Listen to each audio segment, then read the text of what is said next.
Hi, good morning, good afternoon, all of you. So, in the last session, we have discussed about so many facts in which we have covered up so many important topics, just like interior of the earth, movement of the earth, and by how we can get to know about the interior of the earth.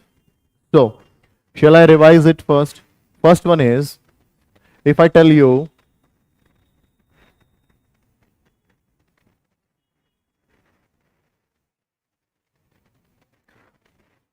first one is interior of the earth.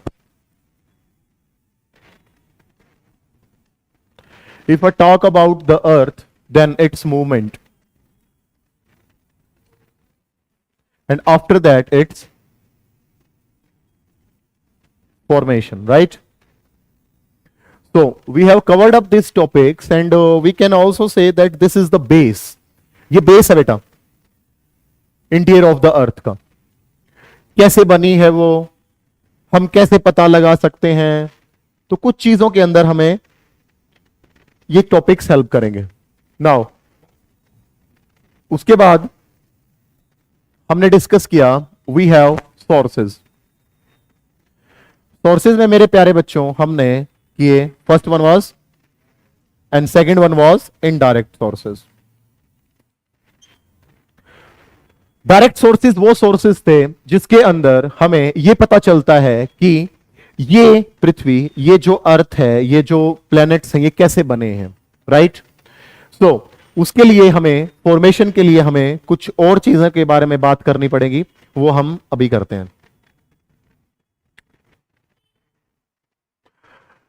For the formation, अब ये बनी कैसे, ये सारी चीजें आप जो देख रहे हो, Mercury, Venus, Earth, Mars, Jupiter, Saturn, Uranus, Neptune, sun, nebula, stars, constellations, ये क्या है, ये कैसे बने हैं ये। As I have already told you कि हर चीज के अंदर हम यही जानने का प्रयास करते हैं कि वो चीज बनी कैसे है, उसका वजूद क्या है। The same is with the geography. यहां पे बच्चे हम सीखेंगे फॉर्मेशन ऑफ द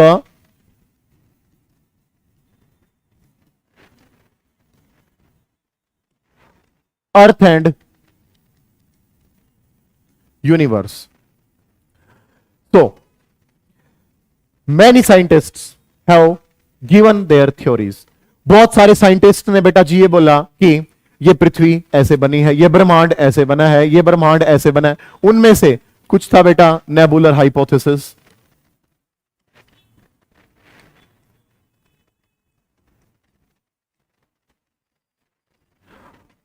लेकिन चैम्बरलेन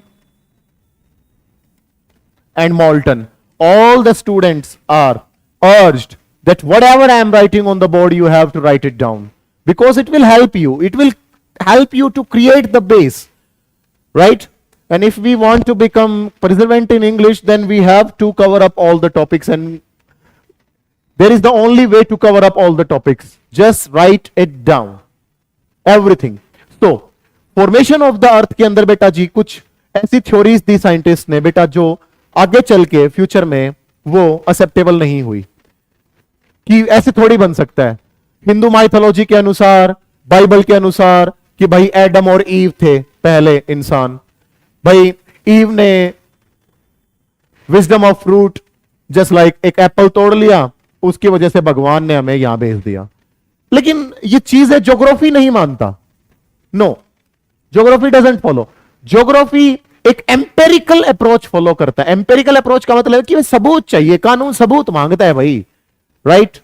सो कुछ थ्योरीज थी नेबुलर हाइपोथेसिस जो बाद में जाके बेटा उसके बाद उनको अनफॉलो कर दिया गया कि ये थ्योरीज ठीक नहीं है।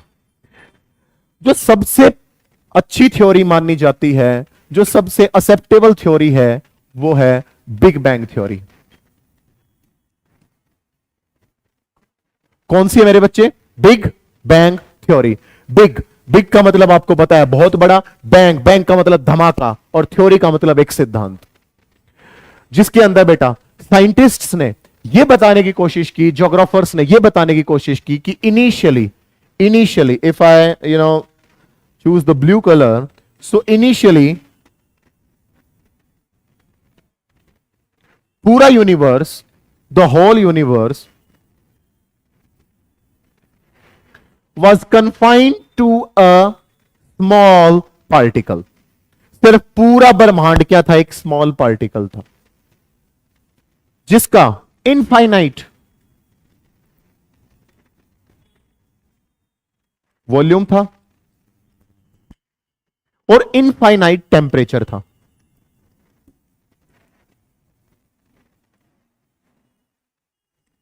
इनफाइनाइट वॉल्यूम, वॉल्यूम का मतलब आप समझते हैं एक ग्लास, ग्लास के अंदर कितना पानी आ सकता है, वही उसका क्या है? वॉल्यूम है. टेम्परेचर, टेम्परेचर मतलब उसका तापमान, वो कितना गर्म है. वो इतना गर्म था कि वो इनफाइनाइट वैल्यू थी उसकी, infinite volume and infinite temperature. Now तो अब इस पार्टिकल का बेटा जी, और infinite we can say density,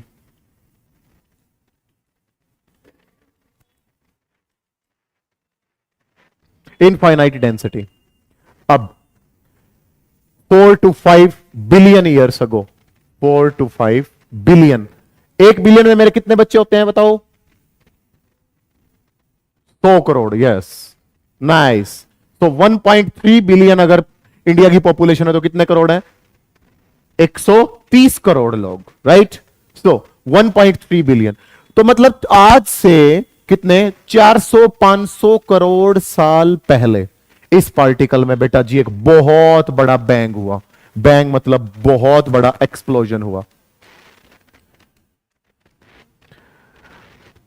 और जिससे सारे पार्टिकल एक दूसरे से दूर चले गए. सारे पार्टिकल एक टूट के और सारे पार्टिकल एक दूसरे से क्या चले गए? दूर चले गए.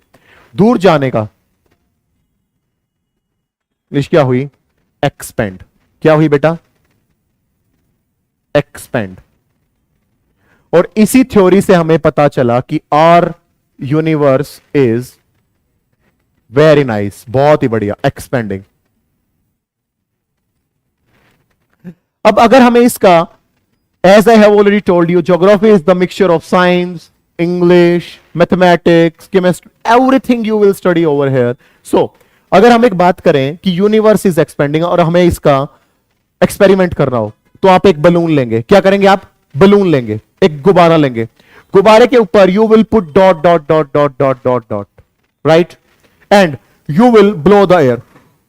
आप उस गुब्बारे में हवा भरेंगे तो जो जो पॉइंट आपने मार्क कर रखे थे बैलून पे वो क्या करेंगे?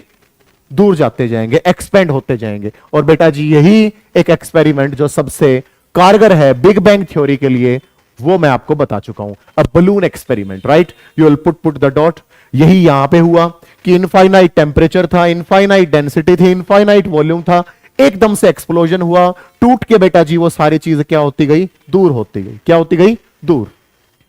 और इसी से बेटा जी हमारा पूरा ब्रह्मांड बना है, राइट. इसी से हमारा क्या बना है? पूरा यूनिवर्स बना है. Universe, very nice. ठीक है. उस यूनिवर्स में बहुत सारी क्या है? गैलेक्सीज है. क्या है? गैलेक्सीज. हमारी गैलेक्सी कौन सी है? वेरी नाइस, बहुत ही बढ़िया, मिल्की वे. मींस पूरे यूनिवर्स में बिलियंस ऑफ गैलेक्सीज हैं, राइट. फिर उन गैलेक्सीज में बिलियंस ऑफ का मतलब समझते हो? इनफाइनाइटी लगा लो. बिलियंस ऑफ सोलर सिस्टम्स हैं. यहां पे सोलर सिस्टम सन का मतलब ही नहीं है बस. सोलर सिस्टम मतलब एक ऐसा तारा जिसके चारों तरफ प्लैनेट्स घूमते हैं. बिलियंस. और उनमें से एक गैलेक्सी जिसका नाम है मिल्की वे, उनमें से एक सोलर सिस्टम जिसमें एक बहुत बड़ा सन है, Mercury, Venus, Earth, Mars, Jupiter, Saturn, Uranus, Neptune. ये okay. So this is called as the formation of the Earth, formation of everything, right. तो उसके अंदर बेटा जी और डीप का टॉपिक है कि स्टार्स कैसे बने हैं, अगर मैं आपको बोलूं कि जो सन है वो कैसे बना है, प्लैनेट्स कैसे बने हैं, उसके बारे में बेटा जी हम जब स्टार्स को डिस्कस करेंगे then we will discuss it out. फिर हमने अर्थ का बेटा मूवमेंट देखा कि भाई अर्थ अपने एक्सिस पे भी घूम रही है, अर्थ सन के चारों तरफ भी रिवॉल्व कर रही है, अर्थ झुकी भी हुई है कितने degree, 23 degree and half. 23 degree and half पे कौन सा है, ट्रॉपिक ऑफ कैंसर। साउथ में कौन सा है, tropic of Capricorn. Very nice, tropic of Capricorn. Tropic of Cancer Bharat को कितने भागों में बांट देता है, दो, नॉर्दर्न इंडिया और southern India. Tropic of Cancer कितने स्टेट से गुजरता है, 8। I have given you the trick that is Meera की जेसीबी गांव में थी। क्लियर हो गया, तो ये सारी चीजें होगी भाई, ये सारी। तो बेटा जी हर चीज को हम रिवाइज करते चलेंगे। नाउ तो डायरेक्ट सोर्सेज हमने पढ़े, जिसके अंदर बेटा जी हमने देखा कि volcanic eruptions. Now I will tell you the what do you mean by volcanic eruptions. Volcanic eruptions. तो वोल्केनिक शब्द मेरे बच्चों किससे मिलके बना है, वोल्केनो से। किससे मिलके बना है, वोल्केनो से। So if I tell you one thing that in a different color I have made a crust.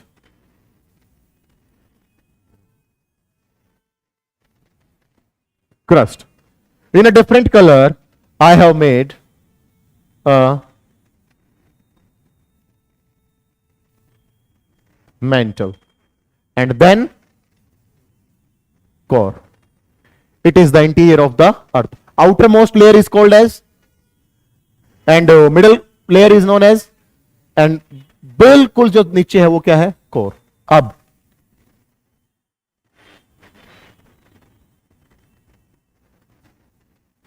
That is volcano.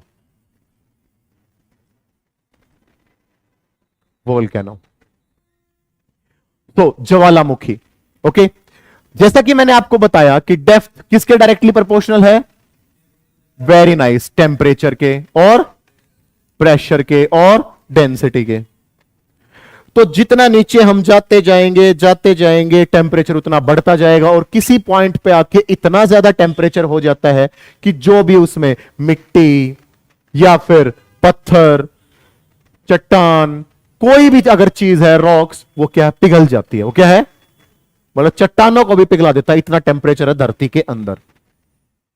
अब ड्यू टू, अब जैसा कि आप साइंस में सीखते हो, ओके, कि भाई एटम होता है, एटम के बीच में न्यूक्लियस होता है, उसके चारों तरफ इलेक्ट्रॉन्स रिवॉल्व करते हैं, वो शेल्स में होते हैं, KLMN, राइट, ऐसा ही कुछ सीखा है आपने।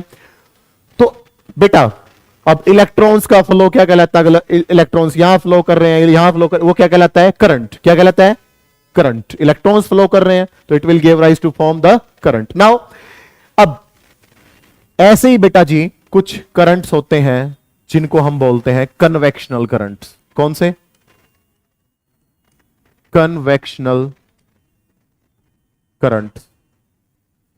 और ये रेड कलर में बेटा जी मैंने क्या बना दिया, लावा। क्या बना दिया, लावा।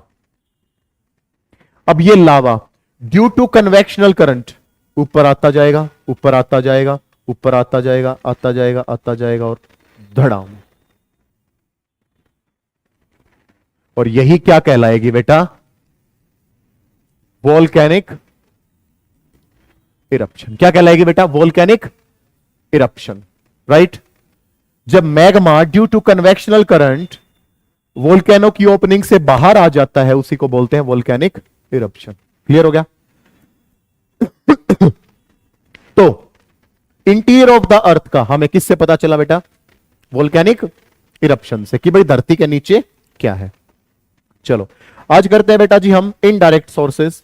इनडायरेक्ट सोर्सेज कौन कौन से होते हैं, कैसे हम पता लगा सकते हैं, हमें सिर्फ और सिर्फ पढ़ता चलना। That is fundamentals of physical geography. Fundamentals, these are fundamental topics. Indirect sources.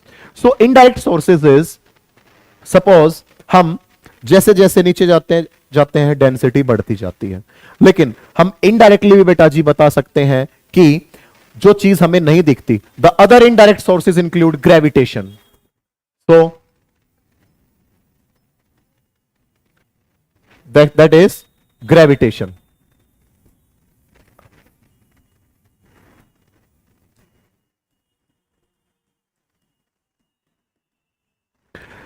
तो ग्रेविटेशन बेटा जी आप लोगों ने सीखा हुआ है गुरुत्वाकर्षण.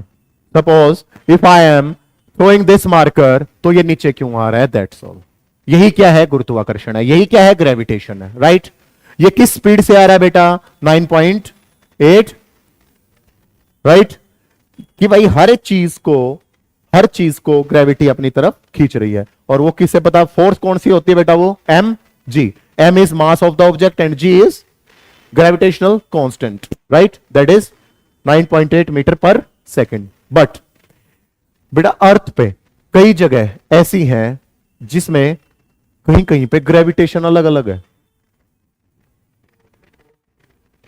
अलग अलग ग्रेविटेशन. पोल्स की तरफ जाते जाएंगे ग्रेविटेशन कम होता जाएगा, इक्वेटर पे आते जाएंगे ग्रेविटेशन इधर उधर होता जाएगा. Right so there are many things, there are many places where gravitations are different. और उन्हीं को बोलते हैं बेटा gravitation anomalies. Gravitation anomalies.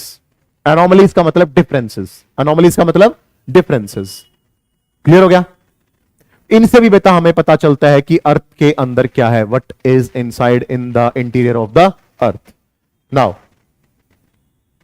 Again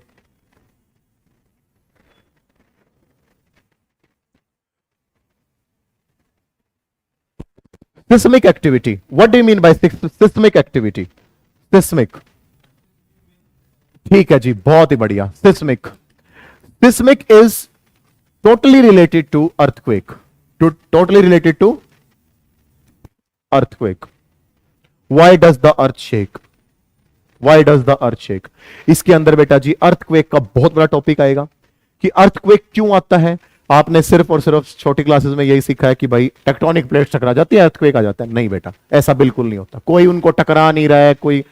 that is all about geography. That कैसे वो अर्थक्वेक आते हैं, क्यों उसका आते हैं, क्यों भाई उसके क्या इफेक्ट्स होते हैं, क्या उसके कॉन्सिक्वेंसेज होते हैं. ठीक है. सो अर्थक्वेक को बोलते हैं बेटा seismic activities. Now next is, देखो ये लिखा भी हुआ है, the gravity values also differ according to the mass of the material. Right mass पे भी तो डिपेंड करती है ग्रेविटी, है ना. मास पे कैसे डिपेंड करती है, give me a piece of paper, do it. रहने दो.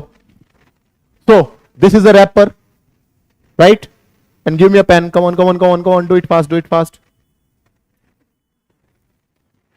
इनमें से मास किसका ज्यादा है, पेन का. तो अगर मैं फेंक रहा हूं तो पेन तो नीचे जल्दी आ रहा है. ये लो दोबारा से. मास पेन का ज्यादा, इसका मास कम, तो ये नीचे क्यों जा रहा है. ओके कोई बात नहीं, निब नहीं टूटी है, कैच इट आउट. सो मास पे डिपेंड करता है. That's all about physics. Right कि मास पे डिपेंड करता है gravitation. Now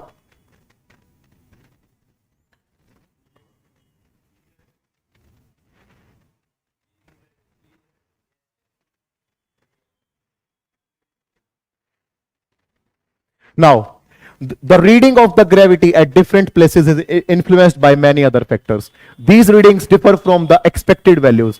Such a difference is called as gravity anomaly. Gravity anomaly. ठीक है. अब magnetic fields. So, physics में सीखा है magnetic? बोलो. अरे सीखा होगा भाई. तो नॉर्थ पोल, साउथ पोल, इसके बेटा क्या होते हैं ये मैग्नेटिक लाइंस. किसमें नापते हैं मैग्नेटिक फील्ड, मैग्नेटिक फील्ड को. That is your homework, write it down. Okay magnetic fields को बेटा. Right you are in 12th class, so you must no.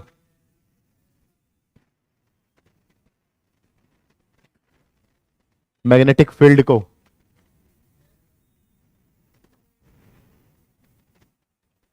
now, as I have already told you that we will discuss earthquake. So earthquake, simply we can say it is the shaking of the earthal crust. जब अर्थ की crust कांपने लगती है, shake होने लगती है, उसी situation को बेटा जी हम क्या बोलते हैं? Earthquake, right? So the study of seismic waves provides a complete picture of the layered interior.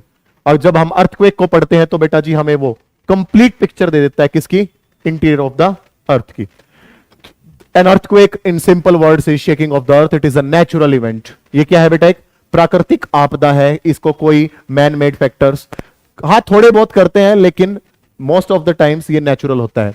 It is a natural event. It is caused due to the release of energy which generates waves that travel all directions. और ये जो earthquake है बेटा, ये किसकी वजह से आता है? ये एनर्जी रिलीज की वजह से आता है। किसकी वजह से आता है? एनर्जी रिलीज की वजह से। तो देखते हैं बेटा कि कैसे अर्थक्वेक हमारा आता है। Why does the earth shake? क्यों क्यों भाई अर्थ शेक होती है? Why? The release of the energy occurs along a fault. A fault is a sharp break in the crustal rock. So, what do you mean by crustal rocks? ये crust पे बेटा जी हमारी बहुत बड़ी बड़ी क्या होगी? रॉक्स होगी। एक ये रेड कलर में हो गया, और एक हमारा बेटा जी मैंने ये रॉक बना दी ब्लैक कलर में। अब what do you mean bye fault? FAULT, fault. Fault का मतलब होता है बेटा जी बीच में ब्रेक। क्या? दो क्रिस्टल रॉक्स चट्टानों के बीच क्या? ब्रेक। अब ये एक रॉक है जिसका नाम है A, ये एक रॉक है जिसका नाम है B, और इसका बेटा ब्रेक कौन सा हो गया? देखो ये वाला ब्लू कलर वाला, that is fault. That is fault. It is also known as fault. So, now, as the overlying rock strata press them, the friction locks them together. What do you mean by friction? Suppose I am rubbing my hand. This is friction, right? किसी चीज का आपस में खिसना, वही क्या है? Friction है। अब ऐसा तो है नहीं कि सिर्फ और सिर्फ ये दो रॉक्स होंगी यहां पे। नो, ये एक रॉक बना दी, ये एक चट्टान बना दी, ये एक चट्टान बना दी, ये एक चट्टान बना दी, फिर चट्टान बना दी। तो इनके बेटा जी, इनके फॉल्ट कहां पे हैं? ये वाले ग्रीन कलर में क्या बना रहा हूं मैं? Faults, right?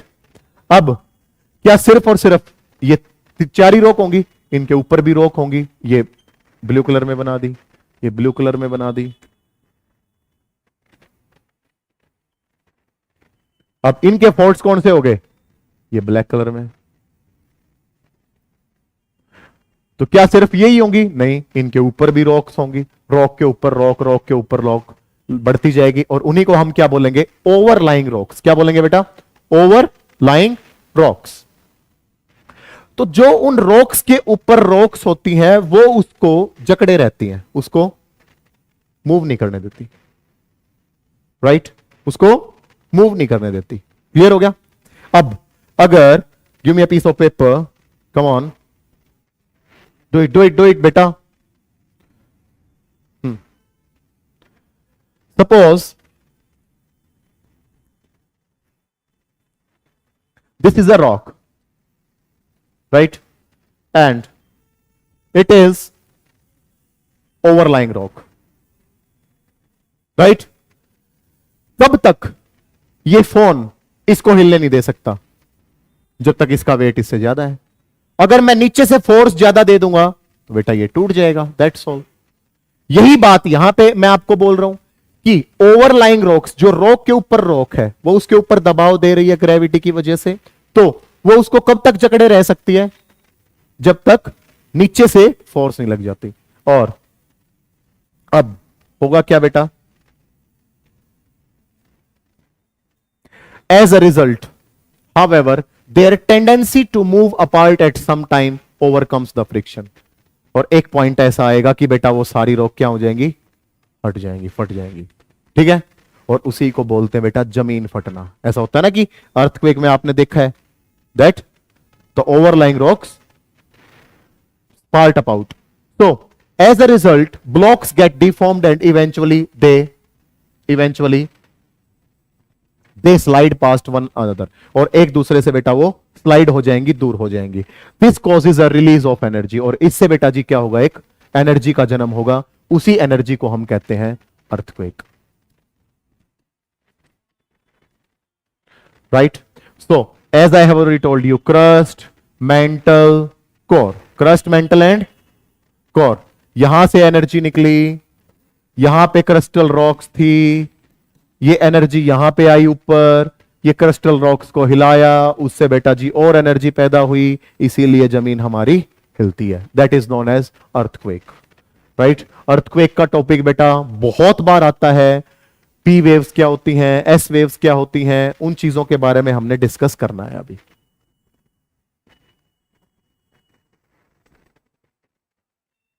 Low ji, this causes a release of energy and the energy waves travel in all directions. So how does a wave travel?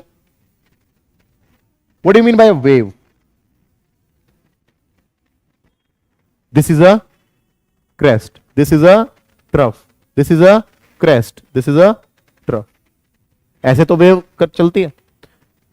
चलो next. This causes a release of energy and the energy waves travels in all direction, और हर direction में wave चली जाएंगे. The point where the energy is released is called the focus of the earthquake. Alternatively, it is called as the hypocenter. Now, जहां पे बेटा जी अंदर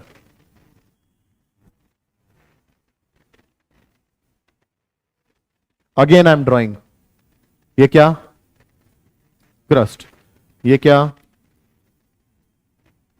और ये क्या, अंदर कहीं पे भी अगर मैं ब्लू कलर में एक पॉइंट बना रहा हूं,